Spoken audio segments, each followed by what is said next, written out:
السلام علیکم ورحمۃ اللہ وبرکاتہ۔ رمضان کا مبارک مہینہ شروع ہونے میں اب صرف چند دن باقی رہ گئے اور ہم سب لوگ یہ چاہتے ہیں کہ رمضان کی پوری برکتیں ہمیں حاصل ہو جائیں، ہم رمضان کی برکتوں سے محروم نہ ہوں۔ تو ہمیں سب سے پہلا کام رمضان کا مہینہ شروع ہونے سے پہلے ہی جو کرنا ہے وہ یہ کہ گناہ کی جتنی بھی چیزیں ہیں وہ اپنے گھروں سے ہٹا دینی ہیں۔ گناہ کی چیزیں کون کون سی ہیں؟ ٹی وی ہے، ڈش کیبل ہے نا، اسی طرح سے موبائل فون میں اب میموری کارڈ وغیرہ تو نہیں لگتے، موبائل سے اپنے جتنی بھی فلمیں، گانے، ان تمام چیزوں کو آپ ہٹا دو، ہے نا۔ گرل فرینڈ ہے، 1 مہینے کے لیے رک جاؤ، اور اس نیت کے ساتھ ان تمام چیزوں کو ہٹانی ہے کہ انشاءاللہ ہم رمضان کے بعد بھی ان چیزوں سے بچے رہیں گے، تو اللہ تعالیٰ امید ہے کہ بعد میں بھی گناہ سے بچنے کی توفیق دے دے گا۔ رمضان میں جو سب سے بڑی خطرناک، بری، نحوست بھری جو چیز ہے نا، وہ ہیں گناہ کے آلات۔ یہ گناہ کے آلات جیسے کہ ٹی وی ہے نا، ڈش کیبل ہے، اسی طرح سے سانگ سننے کے جتنے بھی آلات ہیں، نہیں گانے بجا کے آپ سن سکتے ہو، ٹی وی دیکھ سکتے ہو، سیریل دیکھ سکتے ہو، ہے نا۔ اور گناہ کے جتنے بھی کام ہیں آپ جن کے ذریعے کر سکتے ہو، ان تمام چیزوں کو بلاک کر دو، آپ اٹھا کے رکھ دو۔ جیسے کہ پہلے ہوتا تھا، پہلے کیا ہوتا تھا کہ میموری کارڈ موبائل میں پڑتا تھا اور کیبل لگتا تھا، پہلے ریچارج تو ہوتا نہیں تھا، ڈش کیبل لگتا تھا۔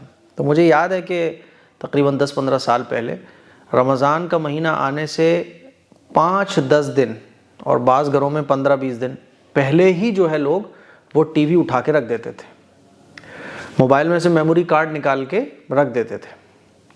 جتنے بھی گناہ کے آلات ہیں ان کو پیک کر کے رکھ دیا جاتا تھا کہ رمضان میں کوئی گناہ نہیں ہوگا۔ رمضان کی برکتیں حاصل ہی تب ہوتی ہیں جب آدمی گناہ نہ کرے، کیونکہ حدیث میں آتا ہے نا کہ بعض روزے دار ایسے ہیں جو روزہ تو رکھ لیتے ہیں لیکن ان کو صرف بھوکا رہنے کے سوا کچھ بھی روزے کا ثواب حاصل نہیں ہوتا۔ روزے کا فرض تو ادا ہو گیا لیکن ان کو کوئی ثواب نہیں ملتا۔ وہ کون لوگ ہیں؟ جو روزہ تو رکھتے ہیں لیکن گناہ کرنا نہیں چھوڑتے۔ میرے عزیز بھائیوں، میری بہنوں، اس چیز کی طرف خاص توجہ دینے کی ضرورت ہے۔ آج کل یہ بہت عام دیکھنے کو ملتا ہے کہ لوگ جو ہے نا رمضان کا مہینہ آ گیا، سیریل دیکھنا نہیں چھوڑ رہے، نیوز کے نام پر جو ہے نا گھروں میں ٹی ویاں چل رہی ہیں۔ بھائی بند کر دو آپ، یہ شیطانی بہانہ ہے کہ نیوز دیکھنی ہے، یہ شیطانی بہانہ ہے کہ امپورٹنٹ خبریں دیکھنی ہیں۔ تو اب کیا ہو رہا ہے، لوگوں کے گھروں سے عام ٹی وی چلنے کی آوازیں آپ کو مل جائیں گی۔ تراویح کے بعد یا افطار کے بعد لوگ ٹی وی دیکھتے ہیں۔ موبائل میں ہم جو ہے نا، اب نیٹ کا زمانہ ہے، فلمیں دیکھ رہے ہیں نوجوان، گانے سن رہے ہیں، گندی ویڈیوز دیکھ رہے ہیں، یہ عام سا ہو گیا ہے۔ اسی لیے رمضان کی برکتوں سے ہم محروم ہیں میرے عزیز بھائیوں۔ اسی لیے کوشش یہ کریں کہ رمضان کا مہینہ شروع ہونے سے پہلے ہی ان تمام چیزوں کو اٹھا کے رکھ دو۔ یہ نہیں کہ کپڑا ڈال دیا، اب تو لوگ جو ہے نا گھروں پہ ٹی وی ہوتی ہے تو اس کو اٹھا کے نہیں رکھتے بلکہ کپڑا ڈال دیتے ہیں، اور جیسے ہی افطار کیا، افطار کرنے کے بعد پھر چلانا شروع۔ خواتین اپنے سیریل دیکھ رہی ہیں، مرد حضرات جو ہے نا وہ نیوز دیکھ رہے ہیں، نیوز دیکھتے دیکھتے کیا ہوا، چلو کچھ اور دیکھ لیتے ہیں، چینل چینج کرتے ہوئے کچھ اور آ گیا وہ دیکھ رہے ہیں۔ یہ تمام کی تمام چیزیں ایسی ہیں جو رمضان کی برکتوں سے آپ کو محروم کر رہی ہیں۔ اسی طرح کے بیانات میں رمضان شروع ہونے سے پہلے کرتا ہوں ہمیشہ۔ تو ایسے ہی ہمارے ایک ملنے والے تھے تو انہوں نے بیان سنا تو ان کو ایک دم جوش آ گیا، کیونکہ رمضان کے مہینے میں بھی ان کے یہاں ٹی وی چلتی تھی، مغرب کے بعد اور رات کو تراویح پڑھنے کے بعد خبریں وبریں، میچ ویچ، یہ سب دیکھتے تھے، لوگ دیکھتے ہیں نارمل۔ تو انہوں نے جب میرا بیان سنا ان کو جوش آ گیا، تو انہوں نے کہا یار کچھ تو ہونا چاہیے۔ تو انہوں نے کیا کام کیا کہ سحری سے پہلے ہی تہجد کے ٹائم وہ اٹھے اور اٹھ کر جو ہے نا انہوں نے اپنے ٹی وی گھر کا پیک کیا، اور ٹی وی پیک کر کے جو ہے نا وہ ہمارے گھر کے ہی برابر میں ان کے کسی ملنے والے کا گھر تھا، ان کے یہاں آ گئے۔ تو میں نے دیکھا کہ مجھے بھی خبر ملی کہ وہ ادھر آ رہے ہیں، تو میں نے پوچھا کیا ہوا، سب خیریت تو ہے؟ کہ مفتی صاحب یہ ٹی وی اٹھا کے گھر سے لے آیا ہوں اور یہ ٹی وی اب جائے گا نہیں گھر پہ، کوئی نہیں دیکھے گا۔ میں بہت اچھا صاحب۔ اگلی صبح جب گھر والے اٹھے کہ ٹی وی کہاں گیا گھر کا، اب سب پریشان ہیں ٹی وی کہاں گیا، تو پتہ چلا کہ ٹی وی تو اب نہیں چلے گا رمضان پر۔ غصے میں آ گئے وہ کہ نہیں ٹی وی چلے گا نہیں رمضان میں، چاہے کچھ ہو جائے۔ بہرحال گھر والوں نے مان لیا۔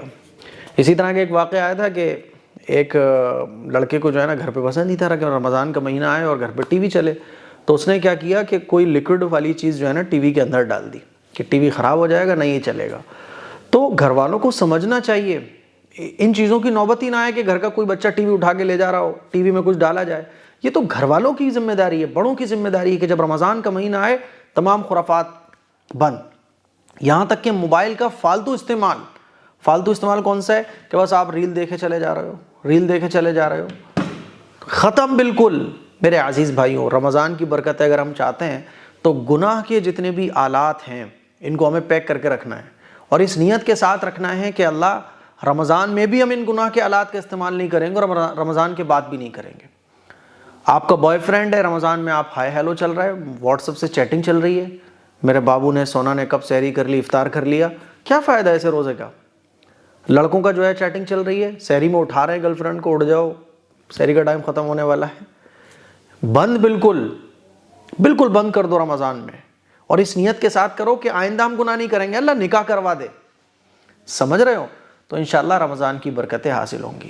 تو یہ کچھ نہیں بلکہ بہت اہم بات ہے جس کو ہمیں سمجھنا ہے، اور اپنے گھر والوں کو بھی یہ ویڈیو سنائیے آپ، تاکہ رمضان کا مہینہ جب آئے کیبل ڈش کیبل نہیں، ٹی وی نہیں چلے گی، اور کوئی بھی مووی فلم نہیں چلے گی، ہے نا، نہ ہم کبھی سنیما ہال جائیں گے، نہ گانے سنیں گے، خبر کے لیے اخبار پڑھیں گے، ہے نا، بہت ضروری خبر ہوگی تو نیٹ وغیرہ سے دیکھ لیں گے، لیکن گناہ کے کاموں سے ہمیں بچنا ہے، تب رمضان کا انشاءاللہ ہمیں فائدہ ہوگا۔